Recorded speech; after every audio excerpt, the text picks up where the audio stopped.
When Disney announced they were going to do a Little Mermaid remake, I was scared.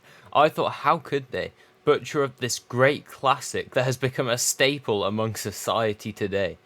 And then it came out. I gave it a chance, I watched it in the cinema, and I was surprised, okay? This video is going to contain spoilers, so if you haven't watched it, I'd suggest clicking off the video. As I was saying, despite being incredibly worried for this film, it came out and I was incredibly surprised. This film was honestly amazing, and everything that I thought would go wrong with it did not go wrong.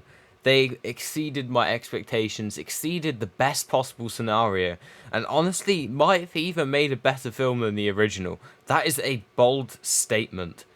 Okay, so first let's go over the animation. When the first trailers came out, I was concerned the animation didn't look that great.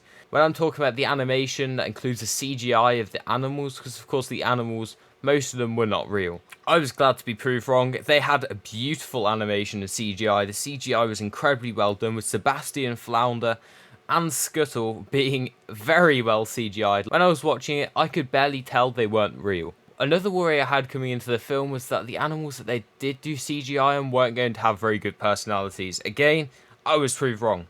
This film just has a habit of proving me wrong. Sebastian, Flounder and Scuttle once again had a great personality, and they were all comedy gold in this film.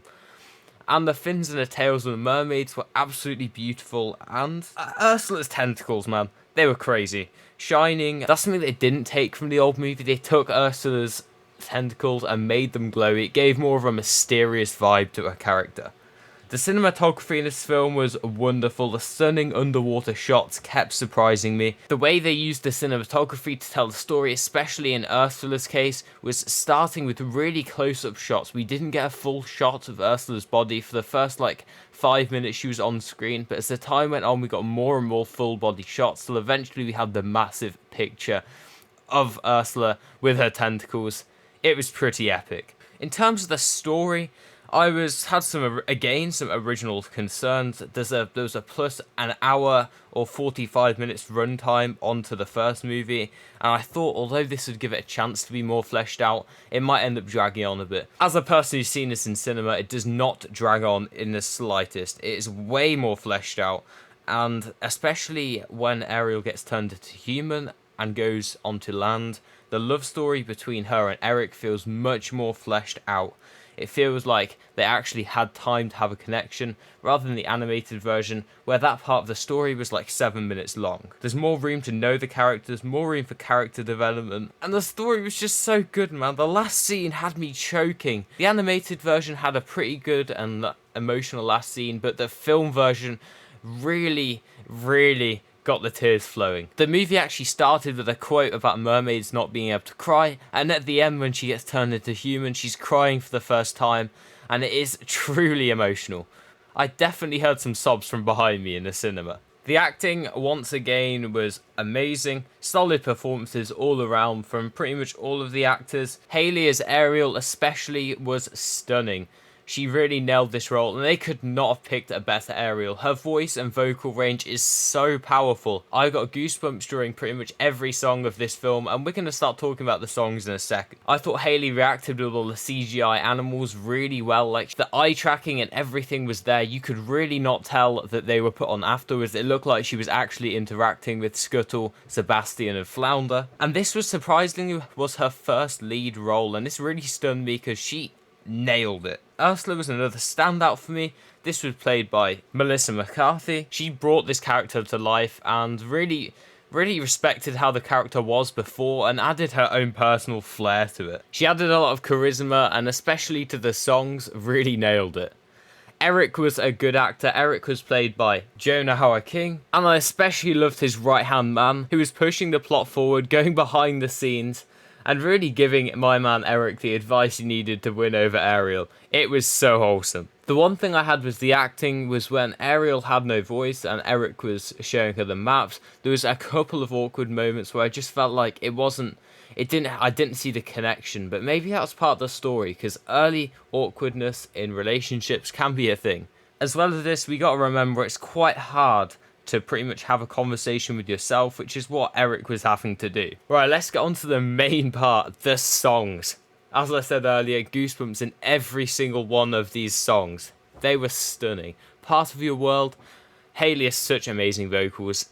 Shivers down my spine every day of the week. Her voice goes so high and for so long. Her voice made the movie so much better, and in this song it was just so emotional. Eric's song Wild Uncharted Waters was one of the new additions. This song was so good I wouldn't even have known it wasn't in the original. It already gets stuck in my head all days of the week, and I really wanted Eric to have a song this film because he didn't get one in the original and I needed him to have one. My man Eric finally got his chance to sing, and sing he did. The vocals were incredible here again. Under the Sea. Now this song, I was worried at the start. It seems more average and slightly worse than the original. However, as it got involved, as the other sea creatures got involved and the music picked up, it gave a really tropical vibe. Plus, Haley's vocals, again, she didn't get to sing in this one in the original, but in the remake, she was singing it. She added some backing vocals, and they hit hard. I honestly think the backing vocals and all of the other animals going at it might have just saved the song there. It ended up being pretty epic. Now, Poor Unfortunate Souls was a fun song, and it is very powerful.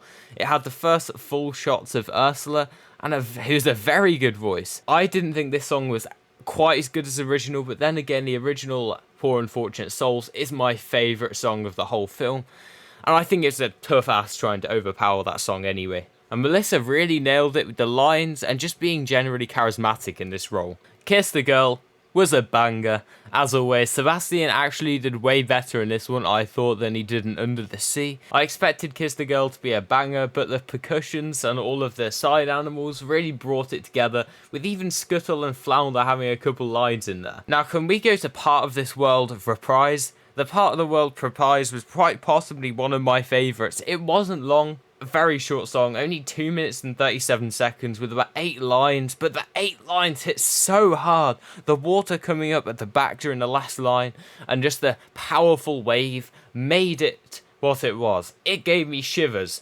I was shivering in the cinema because of this song. It was stunning. The Scuttlebutt was a really original song, and it gives Scuttle his song. He wasn't a massive character in the first movie, so having the remake, having him a little bit more relevant, made it quite fun. Flounder was the only one of these characters that didn't get their own song, and I feel sorry for him, man. But the Scuttlebutt was a cool little rap song that they incorporated into the movie. It was a bit of a different vibe to the others, and I quite enjoyed what it was giving off, to be honest. So overall, I think the soundtrack was the best part of the movie. All of the actors killed it, and I really enjoyed this film. I cannot get over the shock I received when I walked out of that cinema, and I was like, wow. That was a good movie. And it is honestly one I will rewatch again. That ending scene will always make me want to cry, and I will continue to rewatch it over the years. Let me know what you guys think in the comment section below. Thank you for watching. If you've watched this far, it means you enjoyed it, so press that subscribe button, and I'll see you in the next one.